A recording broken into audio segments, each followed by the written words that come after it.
स्वर स्वतंत्र न्यूज में आपका स्वागत है। भारत सरकार की महत्वपूर्ण योजना मेरा रेशम मेरा अभिमान से लाभान्वित हो रहे हैं किसान। गरुड़ विकासखंड में किसान 22 से 16 किलो कोकून उगा रहे हैं। देश भर के 250 जिलों में चल रही है रेशम कीट पालन की मुहिम। किसानों को मिश्रित खेती से आय बढ़ाने के अवसर मिले हैं।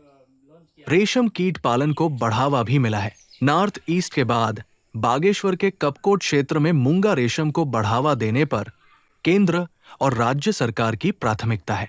रेशम कीट पालन की दिशा में केंद्र सरकार की योजना मेरा रेशम मेरा अभिमान देश के 250 जिलों में जारी है। बागेश्वर भी उनमें एक है। गरुड़ विकास खंड में 4 एकड़ भूमि में रेशम कीट पालन के लिए शहतूत के पौधे लगाए गए हैं। 1968 में लगाए गए शहतूत के पौधे आज भी मौजूद हैं। विकास खंड में 76 किसान सिल्क समग्र योजना का लाभ उठा रहे हैं। बागेश्वर और गरुड़ में मेरा रेशम मेरा अभिमान जो ये पूरा अभियान चल रहा है, इसके बारे में जरा विस्तार से बताइए। और क्या उपयोग है शहतूत का, और ये जो भी यहाँ पर वृक्ष आपने लगाए हुए हैं, और कितना पुराना ये पूरा फार्म हाउस है यहाँ का गरुड़ का, और कैसा रिस्पॉन्स किसानों से मिल रहा है? धन्यवाद जोशी जी। ब्रिजेश रतुड़ी, निरीक्षक रेशम बागेश्वर। सर, जैसे ही हमारा प्रोग्राम चल रहा है मेरा रेशम मेरा अभिमान, ये पूरे भारतवर्ष में जो है 200-250 जिले जो हैं इसमें चयनित हुए हैं, जो बिल्कुल अच्छे जिले हैं जहाँ सबसे ज़्यादा प्रोडक्शन होता है। उसमें हमारा सौभाग्य की बात है कि हमारा बागेश्वर जिला भी इसमें शामिल है। तो हम जो हमारी ये केंद्रीय रेशम बोर्ड से जो टीम आई है, वो हमारे किसानों को जो है तकनीकी जानकारियाँ, कैसे रियरिंग करना है, कैसे विशुद्धिकरण करना है, तमाम प्रकार की जो है तकनीकी जो है जानकारी उपलब्ध कराने हेतु आए हुए हैं।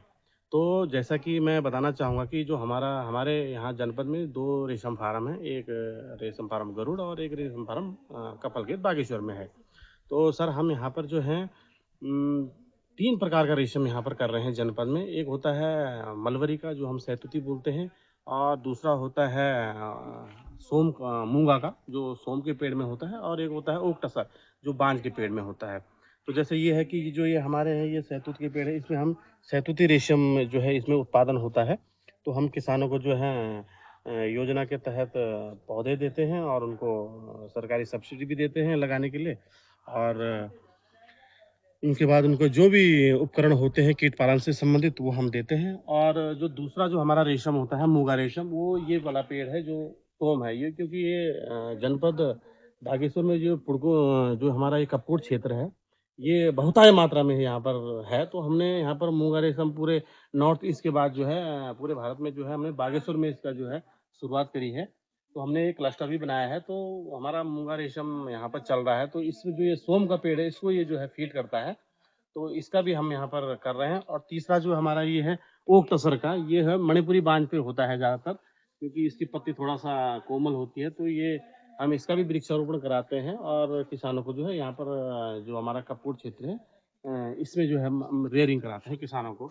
तो किसान जो है इन रेशम पाल के जो है अपनी आजीविका में वृद्धि कर सकते हैं। और मैं सभी किसानों से भी अनुरोध करूँगा कि वो हमारे कार्यालय में संपर्क कर सकते हैं। जैसे गरुड़ में हमारा जो विकास खंड के पास में ही ऑफिस है, और बागेश्वर में जो है हमारा फायर स्टेशन के पास जो है रेशम फार्म कपल खेत में, तो वहाँ पर भी आप जो है जानकारी ले सकते हैं, ताकि जो है आपको जो है सुविधाओं का लाभ मिल सके। सर, कितना मुनाफा एवरेज एक किसान को हो जाता है सर, अगर वो जैसे 2 फसल यहाँ लेता है पर तो? जैसे हमारी एक फसल में जैसे किसान अगर ठीक ठाक कर लेता है, तो जैसे अगर अच्छा है तो 15-20 किलो वो करके अपनी कम से कम 15 से 20 हजार रुपए की आय जो है वो 20 या 25 दिन में कर सकता है।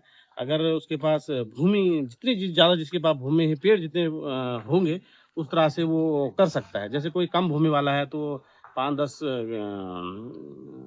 नाली से भी शुरुआत कर सकता है। तो उसके 15-20 हजार रुपए जो है आप आदमी जो है 10-15 हजार रुपए महीने की आय अर्जित कर सकते हैं अन्य कामों, जैसे आप कीट पालन वो हो गया, पशुपालन के साथ साथ जो है, या मुर्गी पालन के साथ साथ ये भी काम आप में आय में वृद्धि कर सकते हैं। तो एक ये अच्छा जो हमारा रेशम का, जो हमारी यहाँ पर जो महिलाएं ज़्यादा काम करती है रेशम में, तो ये बहुत अच्छा है महिलाओं के लिए, और एक अच्छा ये रोजगार का भी साधन है।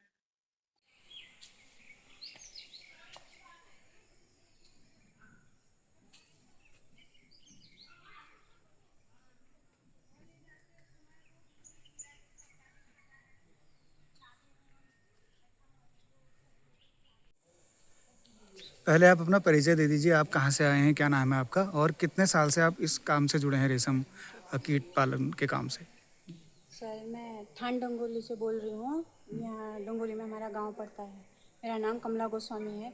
2 साल से मैं समूह में जुड़ी। मैं पहले समूह द्वारा मैं रीप में जुड़ी ब्लॉक से, और 2 साल हो गए मुझे ये कीट पालन करते हुए, और 2 सालों में मुझे बहुत अच्छा लगा। पहले तो हमें बहुत डर लगी इस चीज़ को कि कीड़े को हम कैसे पकड़ेंगे या कैसे इनको खिलाएंगे। पहली बार में तो हम बहुत घबराए थे, लेकिन सब लोगों ने हमें सपोर्ट करा, बताया कि ऐसे पकड़ना है, ऐसे रखना है, कुछ नहीं करेंगे। हमने पहली बार में मेरे 6.5 किलो बन गए थे सर। उसके बाद हम करते रहे। थोड़ा बरसात में हमारे कीड़े ख़राब हो गए थे, हमको इतना अंदाज़ा नहीं था। तो दूसरी बार सर लोगों ने हमको दोबारा से दिया इस कीड़े के लिए, कीड़ा दिया हमको। तो हमने, मेरा तो सर इस समय बहुत ही अच्छा हुआ था कि 15 किलो रेशम हो गया था। और हमको आगे को अब कर रहे हैं, मीटिंग में आ रहे हैं, देख रहे हैं, सुन रहे हैं और समझ रहे हैं कीड़े के बारे में कि हम कैसे आगे जा सकते हैं और किस तरह से हमको अच्छा लगेगा और अच्छा पेड़ होंगे, अच्छे कीड़े पाले जाएंगे हमसे। तो आपको लगता है रेशम कीट पालन में यहाँ गरुड़ क्षेत्र में अच्छा स्कोप है? जी सर, मैं तो ये सोच रही हूँ कि अब खेती से तो, क्योंकि खेती में तो हमारे कभी बंदर आ जा रहे हैं, खत्म कर दे रहे हैं, कभी आवारा गाय आ रही है वो खत्म कर दे रही है, जंगली सुंगर आ रहे हैं वो खत्म कर दे रही है। और मैं तो ये अपने गांव, अपने साथियों जो भी मेरे साथ के जुड़े हुए हैं, मैं तो ये कहती हूँ कि सबसे अच्छा 2 गाय रखो, घास काटो और रेशम पालो।